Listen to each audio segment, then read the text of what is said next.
Vice President.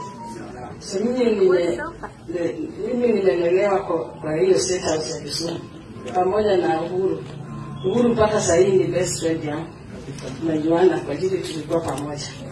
Sasa mimi nilikuwa najua walikuwa marafiki. Lakini ndugu yangu amesema ideology ilikuwa tofauti. Lakini urafiki ilikuwa hata sisi watoto. Mimi nimesoma na mpaka Mhogo na mkiwa na mpaka watoto wa Mama Ngina, watoto wa ndugu wa Mama Ngina Mhogo yote na wajua. Kwa hii generation hii kitu inafanyika ni hizi za siasa. Lakini kwa ukweli hiyo uhusiano, unajua baba alimelala alikuwa anataka sana hiyo uhusiano katikati ya Kikuyu na Wajaluo. Na bila melala tusinyamaze. Ndio wazee muendeleshe hii kitu mpaka hiyo uhusiano irudi.